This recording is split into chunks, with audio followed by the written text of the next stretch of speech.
আপনি কি জানেন বিশ্বের সবচেয়ে ধনী ফুটবলার লিওনেল মেসি বা ক্রিশ্চিয়ানো রোনালদো কেউই নন? তার সম্পদের পরিমাণ সত্যি অবিশ্বাস্য। চলুন দেখে নেওয়া যাক বিশ্বের সবচেয়ে ধনী 5 জন ফুটবলার। পঞ্চম স্থানে আছেন এর্লিং হল্যান্ড।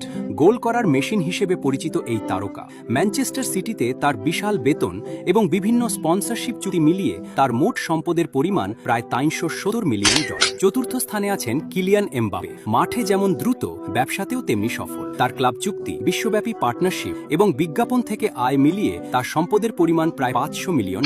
তৃতীয় স্থানে আছেন লিওনেল মেসি। 7টি ব্যালন ডিওর, ইন্টার মায়ামি সিএফএ অংশীদারিত্ব এবং অ্যাডিডাসের সঙ্গে আজীবন চুক্তির কারণে তার মোট সম্পদ এখন $800 মিলিয়নেরও বেশি। দ্বিতীয় স্থানে আছেন ক্রিশ্চিয়ানো রোনালদো। CR7 শুধু ফুটবলে আধিপত্যই করেননি, তিনি গড়ে তুলেছেন একটি বিশাল ব্যবসায়িক সাম্রাজ্য। আল নাসর এফসির বড় চুক্তি, তার হোটেল, বিভিন্ন ব্যবসা এবং ব্যক্তিগত ব্র্যান্ড মিলিয়ে তার সম্পদের পরিমাণ এখন $1 বিলিয়নেরও বেশি। কিন্তু তবুও তিনি 1 নম্বরে নন। বিশ্বের সবচেয়ে ধনী ফুটবলার ইউরোপেই খেলেন না, কখনো ব্যালন ডিওর জেতেননি, আর সাধারণ মানুষের কাছেও তিনি প্রায় অজানা। কিন্তু তার সম্পদের পরিমাণ এতটাই বিশাল যে এই পুরো তালিকাই বদলে যায়। আপনি যদি জানেন তিনি কে, তাহলে কমেন্টে তার নাম লিখে জানান।